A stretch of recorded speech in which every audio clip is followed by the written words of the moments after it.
दोस्तों, नवरात्रि शुरू होने से पहले अपने घर से बाहर निकाल दो यह 5 चीजें, वरना पूरी जिंदगी गरीबी और कंगाल ही रहना पड़ेगा। माता रानी आपसे क्रोधित हो जाएंगी और आपका घर छोड़कर चली जाएंगी। आपको एक एक रुपए के लिए तरसना पड़ेगा। आपका पूरा परिवार खून के आंसू रोएगा, क्योंकि दोस्तों, यह नवरात्रि का त्योहार आपकी जिंदगी का सबसे महत्वपूर्ण त्योहार होने वाला है। आप लोग माता रानी को प्रसन्न करने के लिए व्रत रखेंगे, उपवास रखेंगे, माता रानी की विधि विधान से पूजा करेंगे। लेकिन अगर आपके घर में यह 5 चीजें अगर जाने अनजाने में भी पड़ी रहीं, तो माता रानी आपके हर व्रत, हर उपवास का फल आपको नहीं देगी। आपका हर बनता बनाया काम बिगड़ेगा। आपकी पूजा का फल आपको नहीं मिलेगा।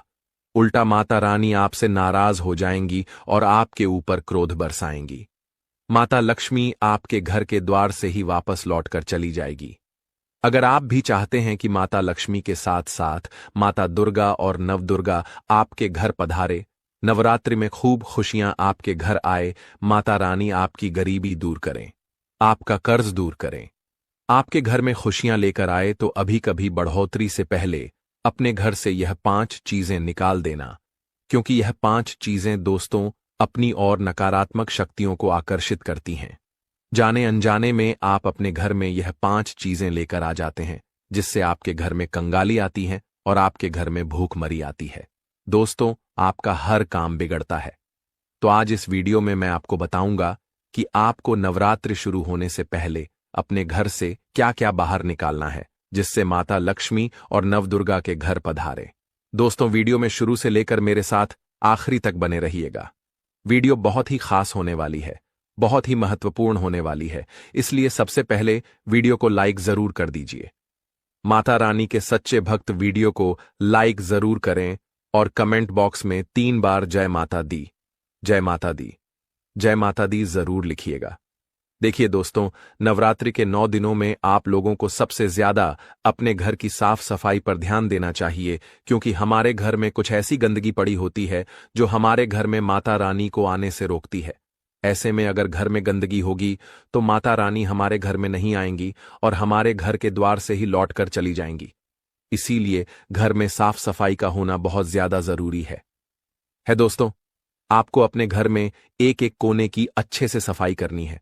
कुछ लोग दोस्तों घर में साफ सफाई नहीं रखते हैं और फिर नवरात्रि के इन 9 दिनों में माता रानी को घर में आमंत्रित करते हैं, तो माता रानी आपके घर पर कैसे आएंगी?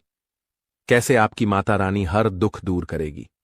जब आपका घर ही स्वच्छ ना हो तो फिर माता रानी आपके घर पर आ ही नहीं सकती। इसीलिए अपने घर की साफ सफाई का विशेष रूप से ध्यान रखें। अपने घर को अच्छे से साफ सुथरा करें। अपने घर में गंगा जल के छींटे लगाएं। उसके बाद अपने घर में लोबान और गुग्गल का धूप करें। दोस्तों, आपको इस बात का ध्यान रखना है कि नवरात्रि के 9 दिनों में अपने घर में कोई भी अशुद्ध चीज लेकर ना आए, जैसे कि मांसाहारी भोजन हो गया, साथ ही कुछ कुछ चमड़े की चीज हो गई, या फिर दोस्तों कोई जीव जंतु का अंश हो गया। आपको अपने घर में नहीं लाना है, क्योंकि यह अशुद्ध चीज होती है जिससे माता रानी को दोस्तों चोट पहुंचती है। इसलिए माता रानी के इन दिनों में अपने घर में यह सारी चीजें बिल्कुल भी ना लेकर आए। और अगर आपके घर में पहले से ही अशुद्ध चीजें पड़ी हैं तो अपने घर से बाहर कर दें। कूड़ा है, कबाड़ है, यह भी घर से बाहर निकाल चाहिए, ताकि माता रानी आपके घर में अवश्य रूप से पधारें। वैसे भी दिवाली आने वाली है, लेकिन अभी से साफ सफाई करना चाहिए। दोस्तों, हमारे शास्त्रों में मां दुर्गा की पूजा के साथ ही कुछ विशेष नियमों का पालन भी किया जाता है। मान्यता है कि नवरात्रि के 9 दिनों में मां दुर्गा अपने वाहन के साथ धरती पर विचरण करती है, और जो लोग सच्ची श्रद्धा के साथ माता दुर्गा की भक्ति में मन लगाते हैं, उनकी सभी मनोकामना पूर्ण होती है। और दोस्तों, यह जो नवरात्रि है बहुत ही पावन त्योहार है और बहुत ही पवित्र महीना भी है दोस्तों। तो ऐसे में आपको शुद्ध और सात्विकता के साथ हर नियम का पालन करना चाहिए। दोस्तों, नवरात्रि शुरू होने से पहले या फिर आप जिस भी दिन वीडियो देख रहे हो, उसी किसी दिन घर की अच्छे से साफ सफाई कर लें। घर के भी कोने में जाले नहीं होने चाहिए। इसके साथ ही घर में किसी प्रकार की पुरानी टूटी फूटी चीज भी नहीं रखना चाहिए। और दोस्तों, नवरात्रि से पहले ही घर से हटा दें, या नवरात्रि लग चुकी हो तो दोस्तों उस दौरान भी आप घर से बाहर कर दें।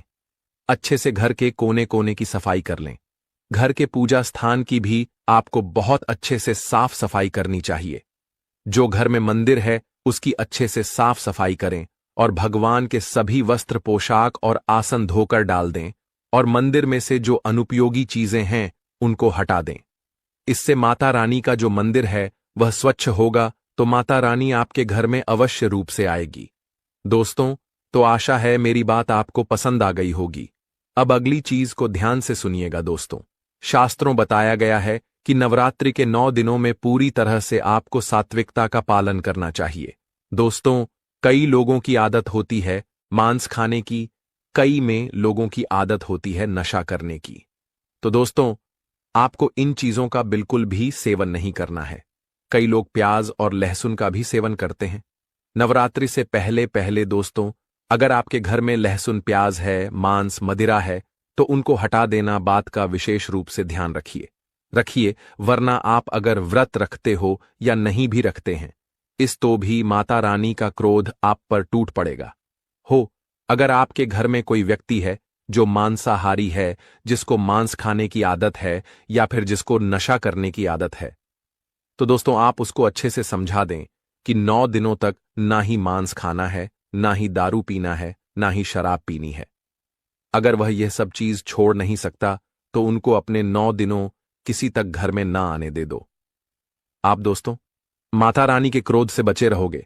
यदि आपके घर में प्याज लहसुन है तो रसोई घर से निकालकर अलग कहीं कोने में रखते। यदि आप पूरे 9 दिनों में व्रत नहीं भी रख रहे हैं तो दोस्तों आपको फिर भी सादा भोजन करना चाहिए। 9 दिनों तक लहसुन प्याज का सेवन भी आप लोगों को नहीं करना है। अब दोस्तों अगली चीज है, कई लोग नवरात्रि के दौरान नाखून काट लेते हैं और बाल काट लेते हैं। दोस्तों, कई लोगों को पता नहीं होता है कि नवरात्रि के इन 9 दिनों में नाखून और बाल काटना बहुत ही अशुभ होता है। इससे माता रानी को कष्ट पहुंचता है। जब आप अपने शरीर के अंग का कोई बाल काटते हैं या फिर अपना कोई नाखून काटते हैं तो उससे माता रानी को बहुत ही पीड़ा पहुंचती है। ऐसे में अगर आपको बाल कटवाने हैं तो या तो नवरात्रि के बाद कटवाएं या फिर पहले कटवा लें। दोस्तों, अगर आप नवरात्रि के दौरान नाखून काट रहे हो, बाल काट रहे हो, तो समझ लेना आपने माता रानी को कष्ट पहुंचाया। उसके बाद माता रानी का जो क्रोध आपको सहना पड़ेगा दोस्तों, उससे आप वाकिफ भी नहीं होंगे। कई बड़ी बड़ी मुसीबतें आपके ऊपर आ सकती हैं। जो लोग दोस्तों नवरात्रि में नाखून काटते हैं और बाल काटते हैं, उनके जीवन में दोस्तों उनको कई कठिनाइयों का सामना करना पड़ता है। उनको दर दर की ठोकरें खानी पड़ती हैं। उनके ऊपर बहुत सारा कर्ज हो जाता है। उनका वंश आगे नहीं बढ़ पाता है। इसलिए नाखून और बाल नवरात्रि के दौरान बिल्कुल भी नहीं काटे जाते। इन 9 दिनों में दाढ़ी भी नहीं बनानी है, ना ही शरीर के किसी भी अंग का बाल काटना है। नवरात्रि में यह 5 काम करना बहुत ही शुभ है और दोस्तों बहुत ही अशुभ प्रभाव आपको मिलते हैं और मां दुर्गा आपसे नाराज हो जाएगी। इसलिए इन 9 दिनों तक दोस्तों बिल्कुल भी आपको नाखून और बाल नहीं कटवाने हैं। तो आशा है दोस्तों अच्छे से आपको समझ आ गया होगा। अब अगली चीज दोस्तों बहुत ही महत्वपूर्ण है, क्योंकि कई लोग दोस्तों इन चीजों को करते ही करते हैं। देखिए, नवरात्रि के इन 9 दिनों में चमड़े की कोई भी वस्तु नहीं खरीदनी चाहिए। कई लोग दोस्तों पर्स खरीद लेते हैं, कई लोग बेल्ट खरीद लेते हैं, तो दोस्तों कई लोग इन चीजों को पहनते भी हैं। मैं आपसे हाथ जोड़कर विनती करता हूं कि नवरात्र के इन 9 दिनों ना ही चमड़े या फिर लेदर की कोई वस्तु आपको खरीदनी है और ना ही पहननी है। इसके पीछे का कारण यह है कि चमड़ा और लेदर दोस्तों आपको पता ही है कि जानवरों की खाल से बनता है। इसलिए ऐसी चीजों का प्रयोग नवरात्रि में वर्जित माना गया है।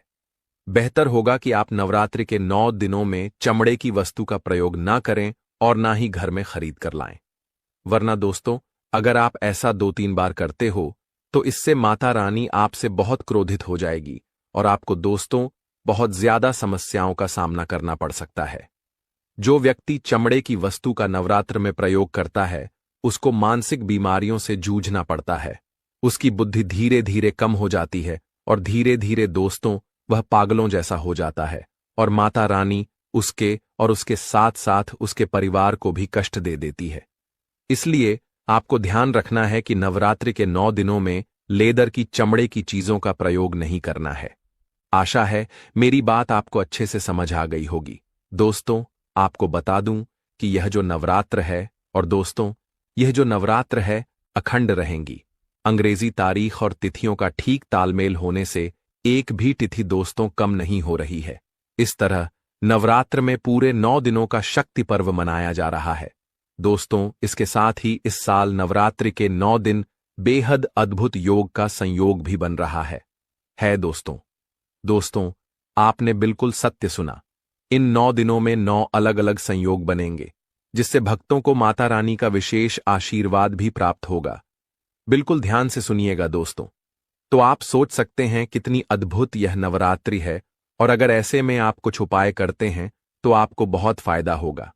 दोस्तों, आपको मैं बता दूं कि 22 सितंबर को नवरात्रि शुरू होगी, और इस नवरात्रि के इन दिनों में बहुत बड़ा संयोग भी बन रहा है। जी दोस्तों, महाधन लक्ष्मी योग बन रहा है।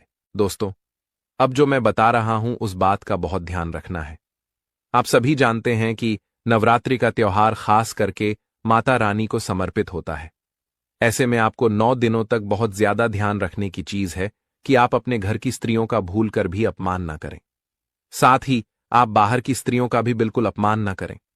देखिए, कई बार होता है कि हम घर में या फिर बाहर कहीं पर भी कुछ काम हो, या फिर दोस्तों कुछ बात ऐसे निकल जाती है जिससे कुछ पुरुष लोग स्त्रियों का अपमान कर देते हैं, स्त्रियों को डांट फटकार देते हैं। लेकिन अगर आप इन 9 दिनों में किसी भी स्त्री को डांटते हैं या फिर उनका अपमान करते हैं, तो माता रानी आपके ऊपर बहुत गंभीर रूप क्रोधित हो सकती है। इसलिए आपको इन 9 दिनों तक ध्यान रखना है कि आप अपने घर की स्त्री हो या फिर कोई पराई स्त्री, किसी का भी अपमान नहीं करना है। आपको इस बात का खास विशेष रूप से ध्यान रखना है कि नवरात्रि के 9 दिनों में आप अपने घर की महिलाओं का सम्मान करें और अपने घर की महिलाओं का दिल ना दुखाएं। चाहे आपकी पत्नी हो, आपकी माँ हो, आपकी दादी माँ हो, आपकी बहन हो, या फिर आपकी बच्ची भी क्यों ना हो। आपको कोशिश करनी चाहिए कि आप खूब अपने घर की स्त्री को इन 9 दिनों में खूब खुश और प्रसन्न रखें। अगर आप अपने घर की स्त्री को इन 9 दिनों में खुश रखते हैं, तो आप यूं समझ लीजिए कि आप माता रानी को प्रसन्न कर रहे हैं। अगर आप इन 9 दिनों के अंदर अपने घर की किसी भी स्त्री को खुश कर देते हैं, समझ लेना आपने माता रानी को खुश कर दिया, और माता रानी आपके ऊपर खूब प्रसन्न हो जाएगी।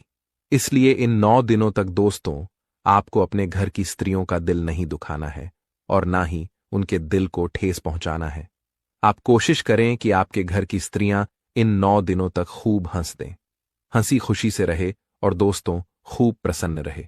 अगर आपके घर की स्त्री प्रसन्न रहेंगी तो माता रानी प्रसन्न रहेंगी, लेकिन अगर आपके घर की स्त्री इन 9 दिनों में दुखी रहेंगी तो समझ लेना माता रानी भी दुखी रहेंगी। आशा है मेरी बात दोस्तों आपके भेजे में अच्छे से आ गई होगी। अब दोस्तों, अगली चीज की ओर बढ़ते हैं। अक्सर आप लोगों की या फिर दोस्तों अक्सर लोगों की आदत होती है कि वे बुजुर्गों का अपमान करते हैं। नवरात्रि में आपको बुजुर्गों को ठेस नहीं पहुंचाना है। आप कोशिश करें कि आपके घर की स्त्रियां इन 9 दिनों तक खूब हंसी खुशी से रहे और दोस्तों खूब प्रसन्न रहे। अगर आपके घर की स्त्री प्रसन्न रहेंगी तो माता रानी प्रसन्न रहेंगी, लेकिन अगर आपके घर की स्त्री इन 9 दिनों में दुखी रहेंगी तो समझ लेना माता रानी भी दुखी रहेंगी। आशा है मेरी बात दोस्तों आपके भेजे में अच्छे से आ गई होगी। अब दोस्तों अगली चीज की ओर बढ़ते हैं। अक्सर आप लोगों की या फिर दोस्तों अक्सर लोगों की आदत होती है कि वे बुजुर्गों का अपमान कर देते हैं, बुजुर्गों का सम्मान नहीं करते हैं। लेकिन हो जाइए सावधान, इन नवरात्रि के 9 दिनों में घर के किसी भी बुजुर्ग का या फिर बाहर आपसे उम्र में जो बड़ा हो, उनका आपको बिल्कुल भी अपमान नहीं करना है। कई बार दोस्तों व्यक्ति जीवन में थोड़ी सी तरक्की हासिल कर लेता है तो वह अपने से बड़ों को, दोस्तों को समझता भी नहीं है। उसके अंदर घर घमंड आ जाता है, वह कुछ भी अनाप शनाप तक बोल देता है। आपको ध्यान रखना है कि आप अपने से बड़े बुजुर्ग का अपमान इन 9 दिनों में ना करें, वरना माता रानी आपसे इतना क्रोधित हो जाएगी कि आपको दोस्तों सड़क पर ला खड़ा कर देगी। आपको इस बात का विशेष रूप से ध्यान रखना है कि आप इन 9 दिनों में किसी भी बुजुर्ग का अपमान ना करें। दोस्तों अब अगली चीज की ओर बढ़ते हैं। अब अगली चीज है दोस्तों, नवरात्रि के 9 दिनों में आपको सुबह जल्दी उठना है। कई लोगों की आदत होती है कि वह लोग सुबह सुबह 9 बजे 10 बजे तक उठते हैं, लेकिन आपको अपने घरों में इस तरह का माहौल नहीं रखना है। नवरात्रि के 9 दिनों में आपको सुबह 6 बजे से पहले उठ जाना है, और खास करके घर की स्त्रियों को सुबह जल्दी उठने की हम सलाह देते हैं, क्योंकि घर की कई स्त्रियां होती हैं जो सुबह बहुत लेट उठती हैं। कुछ स्त्रियां 8 बजे, 9 बजे, 10 बजे और कुछ तो 11 बजे भी उठती हैं।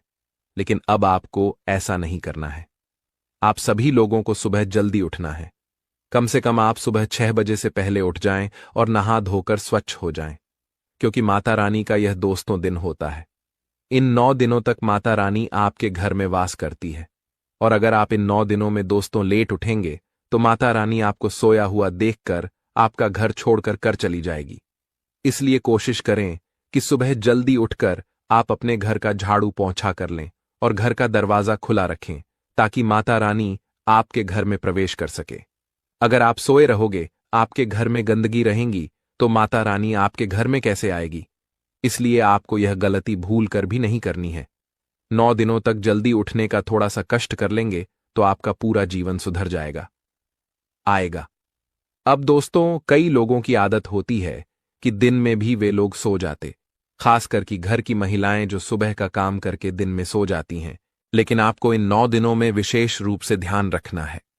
कहना है कि घर की महिलाएं हो या फिर पुरुष, दिन में आपको नहीं सोना है, क्योंकि यह दोस्तों बहुत ही शुभ दिन है और माता रानी के दिन है।